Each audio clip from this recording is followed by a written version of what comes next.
pecinta TAS TV. TAS itu tunjuk ajar susastra Sabda TV. Kita jumpa lagi dengan perbincangan saya dengan rekan saya, mahasiswa saya, Sidik. Ya Pak. Sidik ini kandidat sarjana, akan seminar proposal ya. Iya Pak. Tentu perbincangan kita ini berkaitan dengan susastra. Di TAS ini mengkhususkan tunjuk ajar susastra Sabda TV. Ini channel yang kita pecahkan dari Sabda TV, jadi satu grup dengan Sabda TV. Baik, mungkin ada yang mau ditanyakan oleh Sidik, karena sekarang Sidik sudah mau akhir ya, sudah mau akhir. Kemungkinan apa yang berkaitan, ada kajian Anda apa, Sidik? Kajiannya Pak. Kajiannya konflik sosial Pak. Konflik sosial, oh iya. Sosiologi sastra. Sosiologi sastra. Sekarang apa yang mau ditanya, Dik? Yang tanya Pak untuk kritik sastra ya Pak ya. Iya. Cara kita melihat kelebihan dan kekurangan suatu karya sastra gimana Pak? Oh gitu. Baik.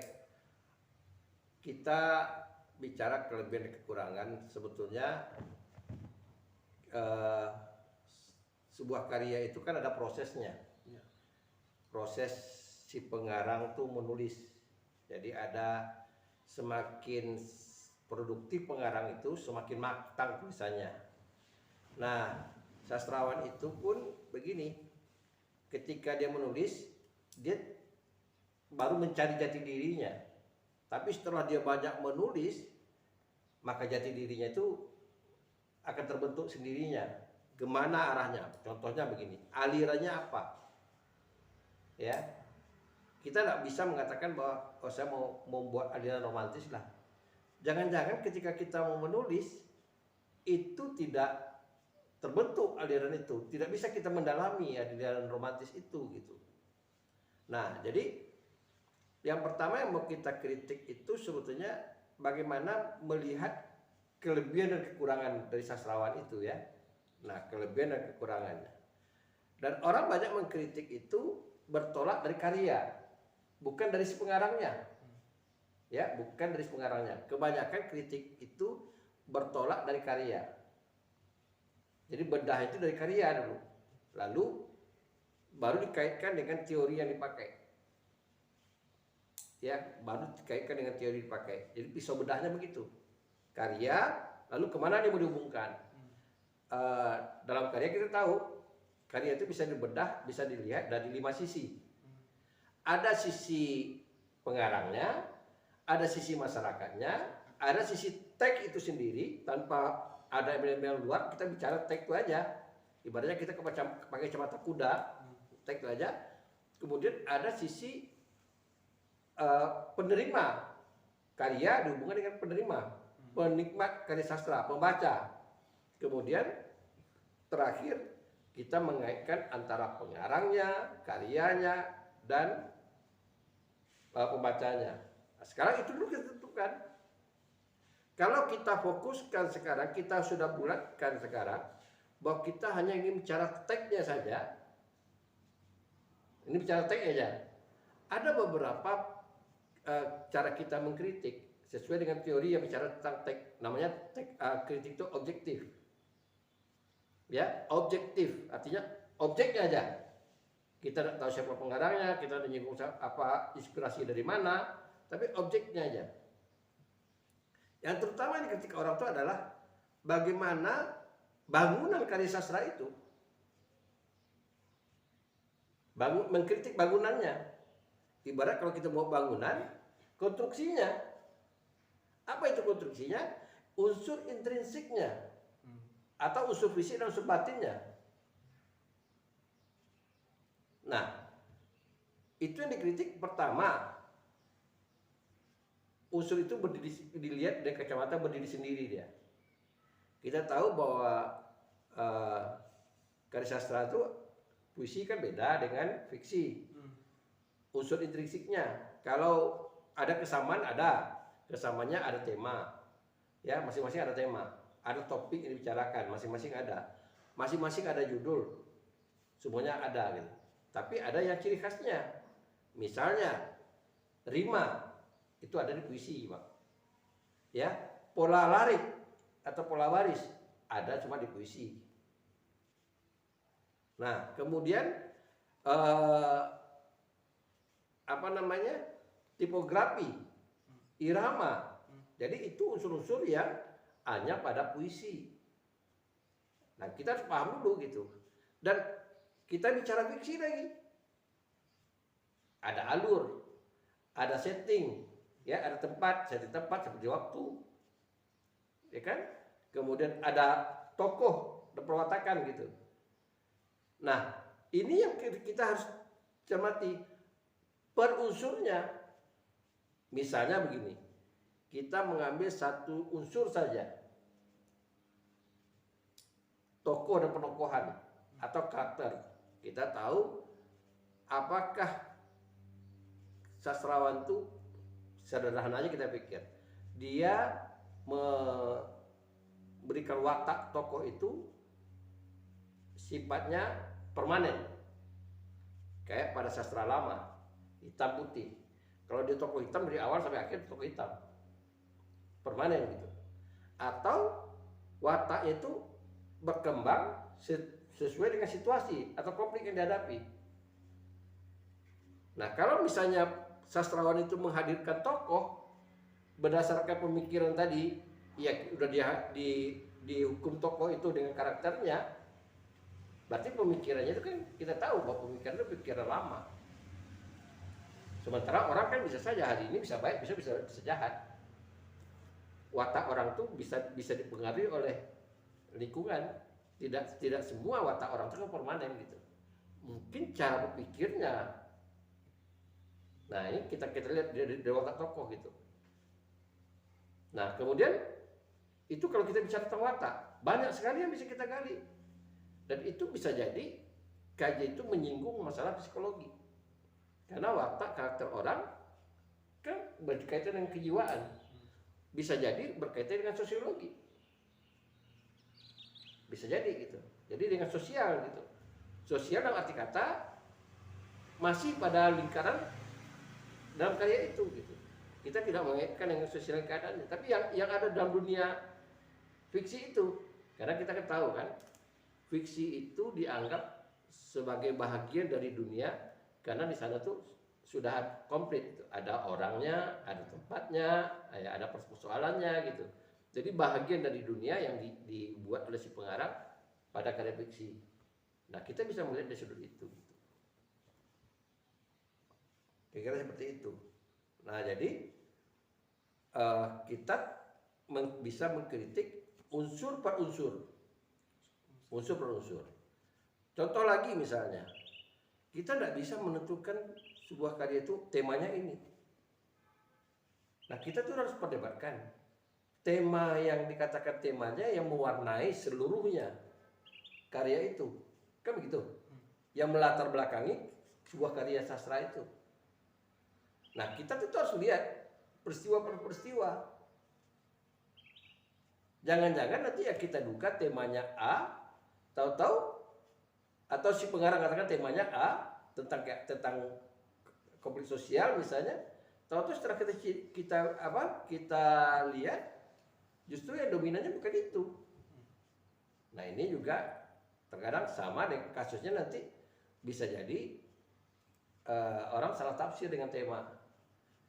Tujuannya itu temanya A, bisa jadi kenyataannya B gitu. Contoh, Balai Pustaka. Balai Pustaka itu orang tahunya itu masalah adat gitu. Masalah adat istiadat. Nah, melebar lagi, ada yang katakan itu masalah kawin paksa. Ada lagi orang katakan temanya masalah kasih tak sampai. Berarti kan sisinya ada gitu. Jadi kita bisa mengatakan secara umum temanya itu tinggal kita pilih. Ipo lexos bud hankam plus agama dan kepercayaan. Berkisar itu. Oh, dia bicara politik misalnya. Nah, politik ini bidang apa? Pecahan lagi gitu. Jadi tema itu mencakup masalah kehidupan itu, ideologi, politik, sosial, budaya, pertahanan, keamanan, agama, dan kepercayaan gitu. Itu yang kita perlu kritik. Jadi kalau kita bicara persoalan itu persoalan bangunannya gitu. Tapi kalau kita bicara media yang mengantar bangunan itu, yang nempel, yang digunakan itu persoalan bahasa. Kita tahu bahwa kajian bahasa itu dalam pisau bedahnya itu namanya stilistika. Dan ini berkaitan dengan style, gaya. Ya, gaya. Memang ada dalam ilmu bahasa itu ada namanya gaya bahasa. Tapi ada yang sifatnya personal, gaya pribadi. Ya, cara dia bertutur, cara dia bercerita misalnya. Nah, itu bisa kita lihat. Berarti sudah ada dua tadi ya. Ada pendekatan bahasanya, ada pendekatan yang berkaitan dengan struktur bangunan. Apalagi yang kita lihat gitu. Ya, kita bisa melihat, menggali tadi, kalau tadi bicara struktur tadi banyak sekali itu ya. Ada amanat, ada tema, ada amanat, ada setting gitu. Dan bahkan kita bisa mengaitkan, mengkritikkan tentang kewajaran dan ketidakwajaran antara hubungan satu dengan yang lain. Misalnya antara watak dengan tempat kejadian. Gitu. Jadi ada kemungkinan kita masalah persoalan lazim dan tidak lazim misalnya. Oh, ini dalam bahasa tidak lazim, tapi bukan berarti tidak mungkin gitu. Ya, bukan tidak mungkin. Contohnya begini. Ada peristiwa seorang murid membentak guru. Kan sesuatu yang tidak lazim wataknya seperti itu. Tapi bukan tidak mungkin ada orang terjadi seperti itu gitu. Seperti itulah kira-kira. Oke, ada lagi mau tanya?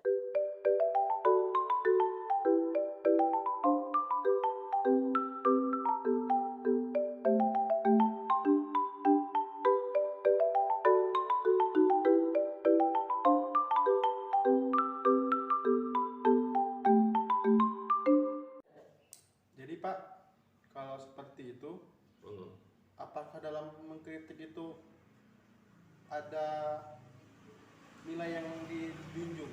Maksudnya, kalau memang ada kelebihan dan kekurangan, itu di dalam karya sastra kan tiap orang yang mengkritisi pasti beda-beda. Betul. Jadi bagaimana kalau kita mengetahui kalau itu kelebihannya yang hakiki, Pak? Iya. Yang betul-betul itu kebetulan dalam mengkritisi. Betul. Padahal tiap kritikus itu berbeda-beda kritisinya. Betul. Seperti Bapak bilang tema tadi ada 3. Iya. Nah, betul. Dari 3 itu mana yang benar, Pak? Iya, betul. Apakah dalam karya sastra ada kebenaran, Pak? Iya. Jadi begini, kita perlu pembuktian. Jadi seorang kritik itu ketika dia memberikan pendapat harus ada sokongan, harus ada bukti-bukti gitu yang menguatkan pendapatnya dia. Gitu. Ya, saya beri contoh begini. Ada cerita tentang novelnya STA tahun Surat Tadi di Sabana. Kita tahu kan bahwa dia itu tahun Penjaga Baru kan. Ya. Tahun 80-an dia menerbitkan namanya Grota Azura. Novelnya tebal 2 jilid, Grota Azura. Dan para kritikus mengatakan Grota Azura itu masuk kategori novel angkatan 30-an. Dia tidak hanya melihat yang nulisnya STA, tapi stylenya karya itu. Stylenya itu, gayanya itu gaya 30-an. Nah, jadi kenapa? Ya dia orang membandingkan dengan karya-karya STA yang sebelumnya.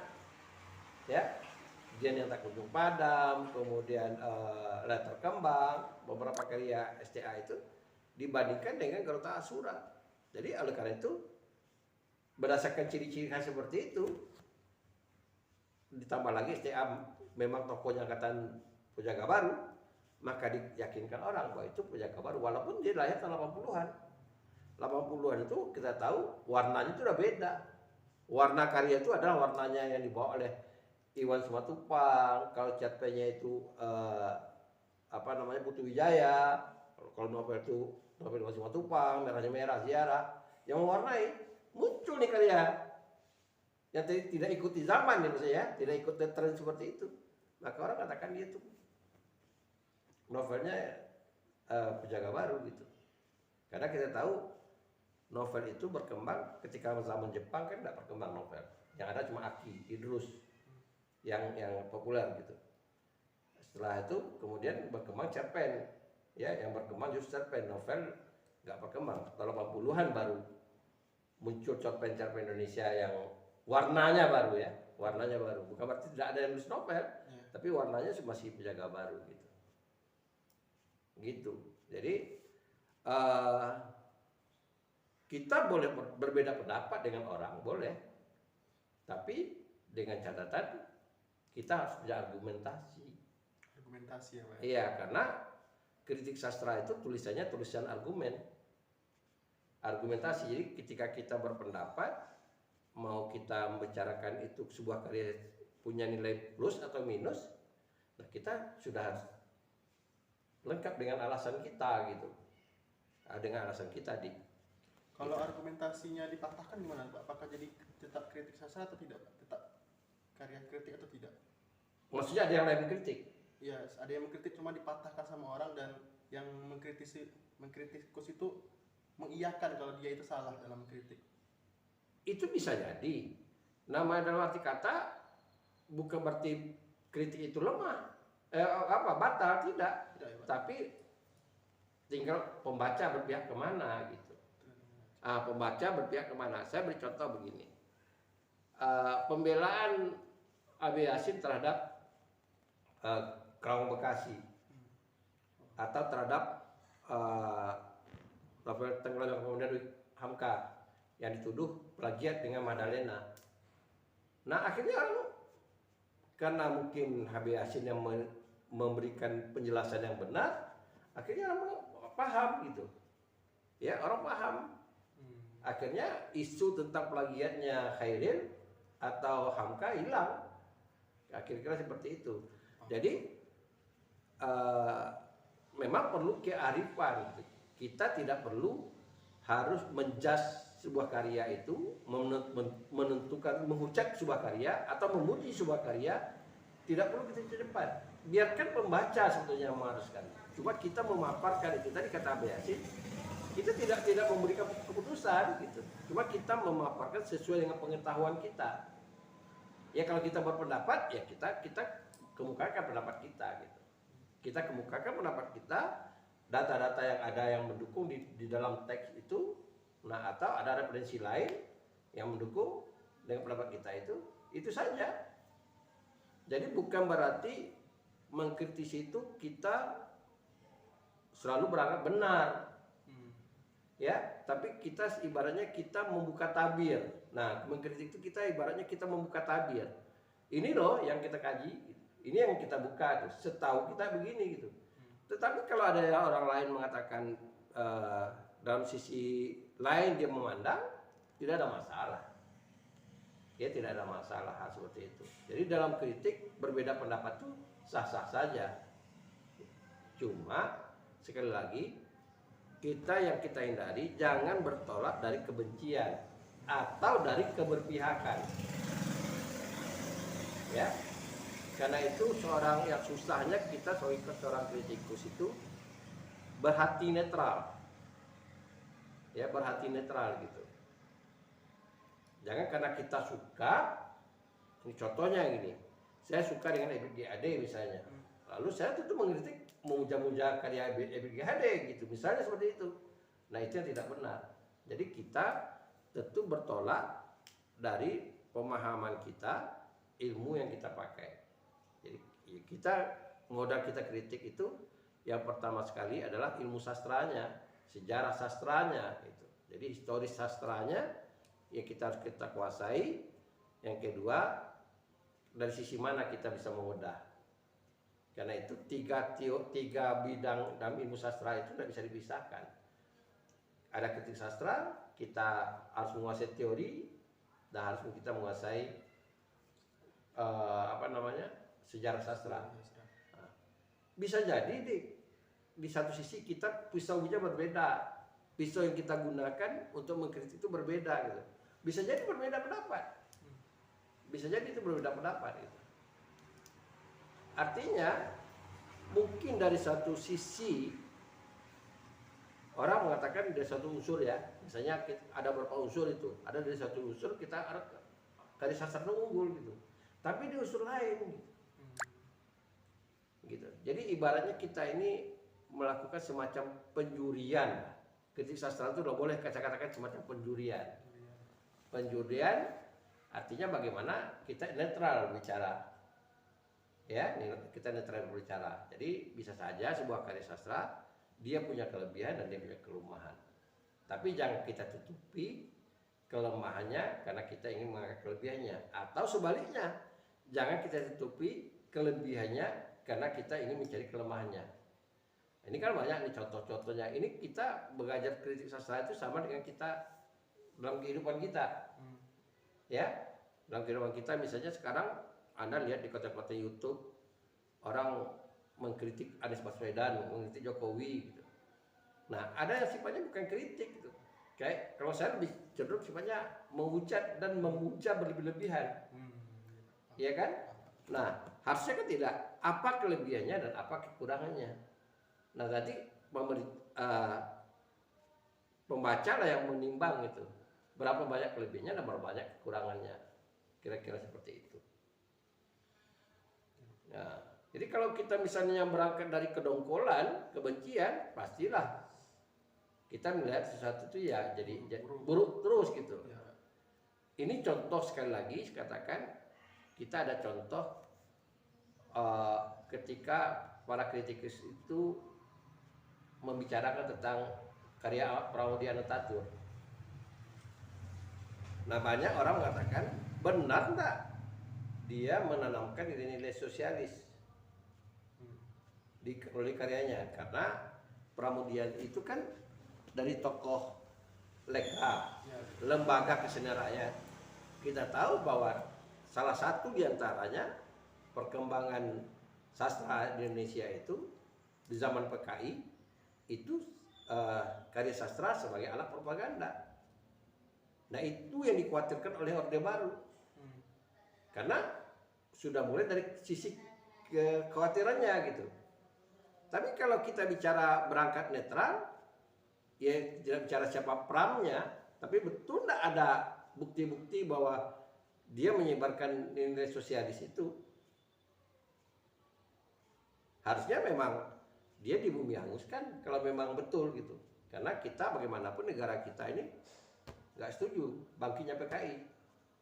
Tapi nyatanya ketika kekhawatiran itu, tahu-tahu Orde Baru jatuh, malahan karya Pram itu langsung boleh beredar. Berarti ada yang tidak beres nih. Bisa jadi tidak beresnya Orde Baru, bisa jadi tidak beresnya loss controlnya Orde Reformasi, euforia reformasi. Kita tidak bisa juga menduga apakah bumi manusia itu terbit memang seperti dikhawatirkan oleh Orde Baru itu ada atau tidak. Nah, itu kita perlu kritik, ya perlu kita kritik gitu. Atau karena euforia dia dibebaskan begitu. Nah, kira seperti itu.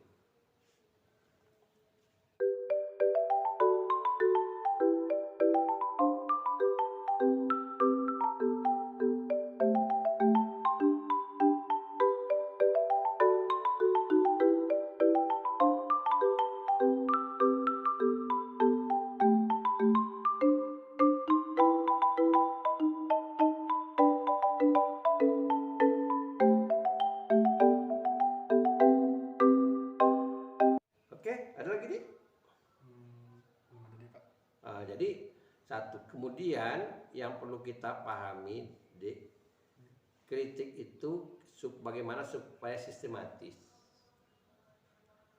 Jadi dalam menulis kritik sastra itu perlu ada sistematika menurut tulisannya. Ya, kita juga namanya menulis, komposisi tulisan itu harus proporsional. Mulai dari judul, ya, bagaimana judul itu menarik, itu mulai dari itu. Berlaku juga di kritik sastra, karena itu naskah, artikel, esai. Nah, ini kita mulai dari situ. Yang kedua, kita ada paragraf pembukanya. Kenapa kita bicarakan itu? Kalau kita bicara novel, ada berapa ribu novel yang sudah ada di Indonesia ini. Kenapa ini? Ya salah satu diantaranya kadang-kadang orang melihat kan itu viral. Kalau dalam sekarang katakan orang di YouTube viral. Kenapa viral? Berarti perhatian orang kepada kayak itu pada masanya gitu. Nah itu satu. Yang kedua, yang ketiga, apalagi alasan kita? Sehingga ketika orang membaca kritik itu, oh ya ini layak kok dibicarakan. Apakah misalnya dia menawarkan sebuah keunikan gitu, ya sebuah keunikan. Saya beri contoh, sekarang lagi ramai di Facebook, di Ibu Yulismar. Dia menulis kayaknya udah mau jadi novel, judulnya Siapa Takut Jatuh Cinta. Jadi dia modelnya sama dengan Kamuka itu novelnya yang pertama. Dia menulis peristiwa-peristiwa yang berkelanjutan. Ya, pertama kali misalnya dia menulis tentang persoalan jatuh cinta antara ibunya dengan bapaknya. Nah, itu dia terus berkelanjutan. Tapi stylenya itu bahasanya puitis. Jadi banyak orang kaget gitu. Orang biasa membaca karya pop populer, lalu bertanya, ini menulis puisi atau menulis gayanya bahasa puitis gitu. Nah, karena apa? Kita tuh sudah lama meninggalkan bahasa susastranya.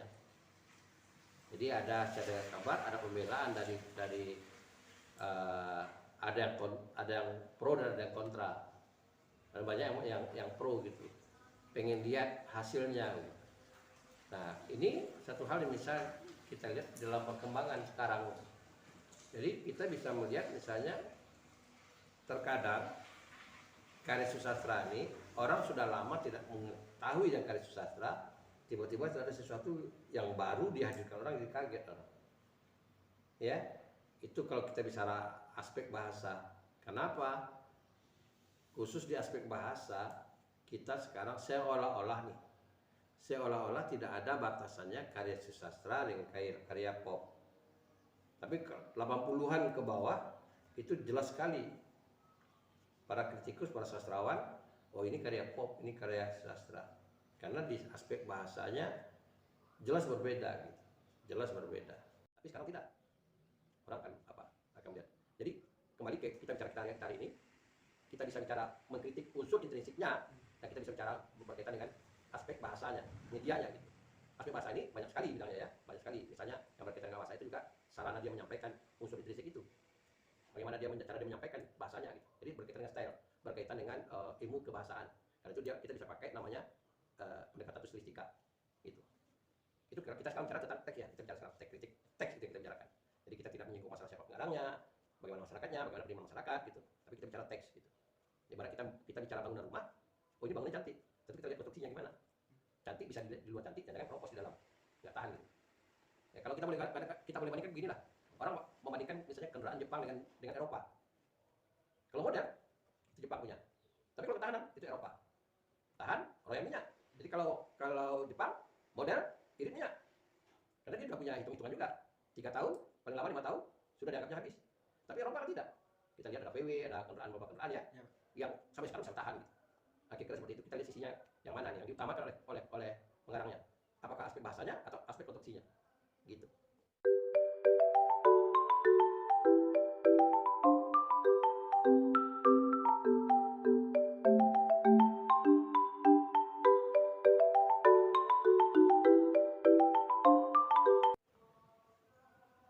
Ada lagi nih? Tidak ada, Kak. Oke, jadi terima kasih sekali Sidik sudah datang dan sudah pengen diskusi lagi dengan saya. Oh iya, Sidik membahas tentang apa? Konstruksi. Ya, Pak. Membahas apa ya? Film ya? Film, Pak. Film Bumi Manusia. Seperti itu aspeknya bicara. Oh, aspek film ya? Bicara aspek film, oke. Bicara hubungan sosial dengan seperti itu. Dan itu salah satu juga saya katakan ketika dia digarap jadi film, walaupun yang membuat itu tidak Pramudia, Anda bisa lihat nanti apakah dia itu ada ajaran-ajaran sosialis tidak ditanam di sana gitu. Nah, itu kita bandingkan dengan ajaran sosialis yang ada gitu. Ini contoh seperti itu. Nah, kalau sememangnya ada ya kita bisa mewarning, mengingatkan, oh rupanya karya Pramudia itu memang ada nilai seperti itu gitu. Baik Dik, kita jumpa lagi nanti di perbincangan selanjutnya masalah kritik sastra, dan mudah-mudahan ini membuka wawasan bagi Sidik ya, bagi yang lain juga yang nonton yang mau mengkritik sebuah karya sastra. Terima kasih, kita jumpa lagi di diskusi saya dengan Sidik selanjutnya. Assalamualaikum warahmatullahi wabarakatuh.